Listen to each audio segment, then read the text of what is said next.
Hello everyone, जय Hind, good evening. तो कैसी रही आपकी दिवाली? आई होप बहुत अच्छी रही होगी। सबने बहुत मजे किए होंगे, पटाखे फोड़े होंगे। लेकिन अब समय है हमारा वो कैप्सूल के डे 11 का। और इसके बीच इतना तो सब में चलता है, अगर आपने डे 10 को अगर रिवाइज नहीं किया है तो भैया समय रहते रिवाइज कर लो।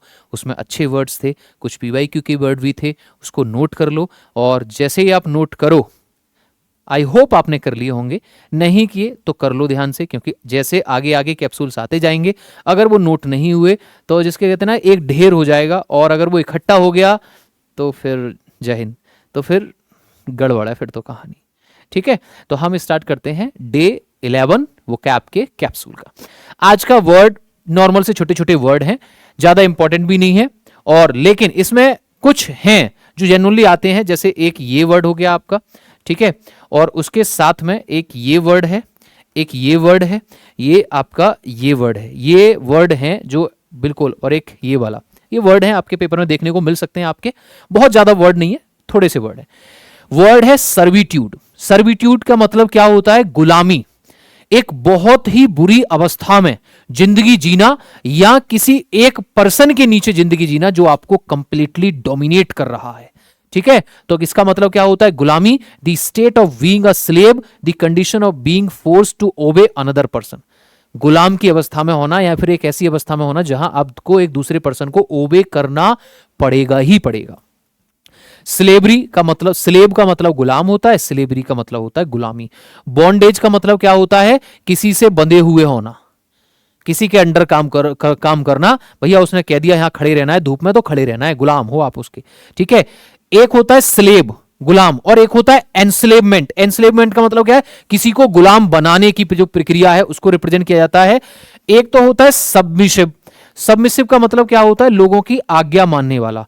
और एक होता है सब्जुगेशन। सब्जुगेशन मतलब किसी के अंडर ही काम करना, गुलाम की तरह।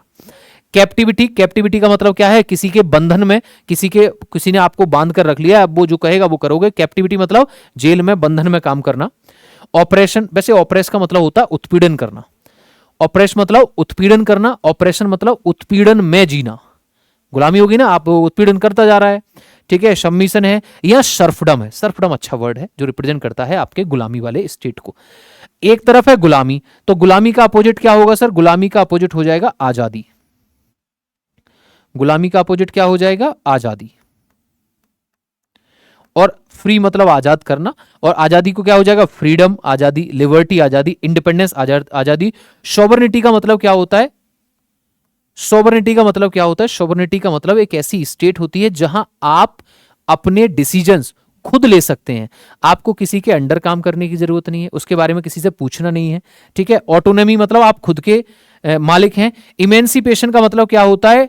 टू सेट फ्री, आजाद करना। और मैं पहले ही बता रहा हूं, इमेंसिपेट है, एक्सोनरेट है, एब्सॉल्व है, विंडिकेट है, ठीक है, एक्सकल्पेट है। इन सब का मतलब होता है आजाद करना। आप चाहो तो लिख सकते हो, मैंने बोल दिया। After years of servitude he finally gained his freedom. कई सालों की गुलामी के बाद, नोट कर लो, कई सालों की गुलामी के बाद उसको आजादी मिली। अब आते हैं भैया दूसरे वर्ड पे। दूसरा वर्ड भी मैंने बताया था, आज के वर्ड आपके अच्छे हैं। जैसे ये वर्ड है आपका बढ़िया, ठीक है, ये आपका वेन होगा, यहां पे एक नहीं है, मैं लिख देता हूं। देखो, न्यूगेटरी का मतलब क्या होता है? जीरो के समान। न्यूगेटरी मतलब जीरो के समान, मतलब नो वैल्यू और इंपॉर्टेंस, जिसकी कोई वैल्यू या कोई इंपॉर्टेंस ना होना। इसको आप नियरेस्ट वर्ड से जोड़ सकते हैं कल वाले कैप्सूल डे 10 से। कुछ याद आया ना?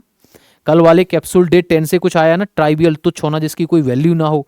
ठीक है, न्यूगेटरी मतलब नो वैल्यू, और इसको रिप्रेजेंट करा जाता है यहां एक मैं यहां पे एक और वर्ड ऐड करूंगा, something that provides no result.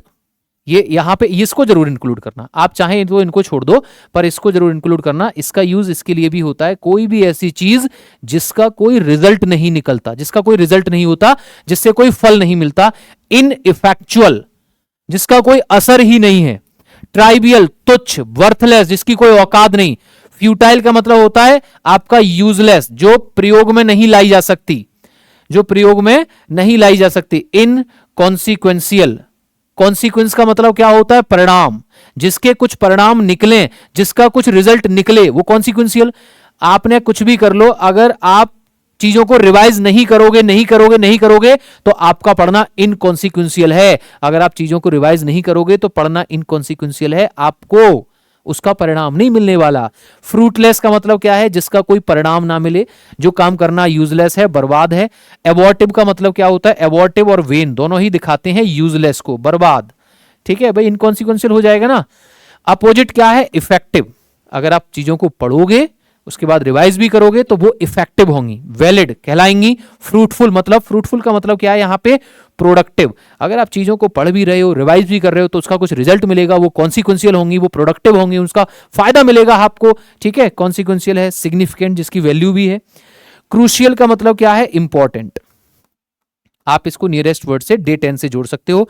Sir what is the meaning of pivotal? Pivotal का मतलब भी होता है इंपॉर्टेंट होना।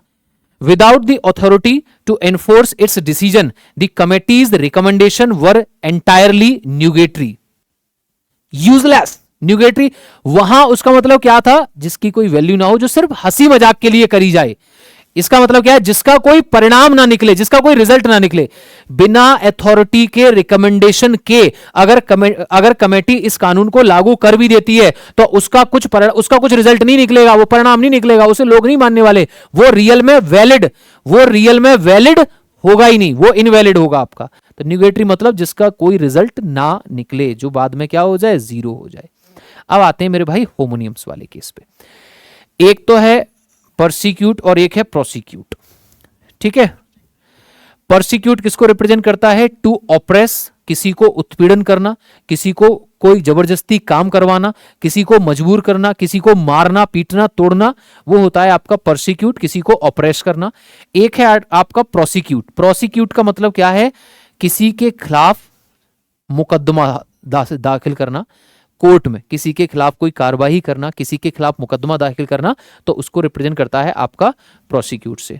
ठीक है, जैसे कभी कभी आपने मूवीज में देखा होगा कि प्रोसिक्यूशन का क्या कहना है। ठीक है, प्रोसिक्यूशन का क्या कहना है? तो प्रोसिक्यूट का मतलब मुकदमा, लीगल एक्शन लेना, एंड परसिक्यूट का मतलब आपका क्या हो जाएगा? उत्पीड़न करना। नेक्स्ट बड़ा सिंपल सा है, एक हॉर्ड है। ठीक है, HOARD और एक है HORD। होर्ड रिप्रेजेंट करता है चीजों को इकट्ठा करना, कलेक्ट करना। आपके पास 500 चीजें थी, उन सबको आपने एक जगह होर्ड कर दिया, यानी कि एक जगह ढेर लगा दिया। HOARD। एंड होर्डे, HORDE का मतलब क्या होता है? कहीं जगह पर बहुत ज्यादा लोगों का खड़ा होना, किसी जगह पर बहुत ज्यादा लोगों का खड़ा होना। तो यहां है स्टोर करना, चीजों को इकट्ठा करना, और बहुत ज्यादा लोगों की भीड़ लगना। ये भीड़ को है, ये इकट्ठे करने को रिप्रेजेंट करता है। ठीक है, अब आते हैं भैया आज के ईडियम्स पे। नो, आज इडियम्स अच्छे हैं, आपको आराम से जल्दी समझ में आ जाएंगे।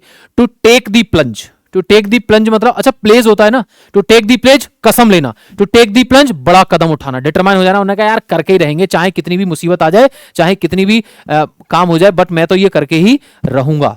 You can lead a horse to water but you can not make him drink.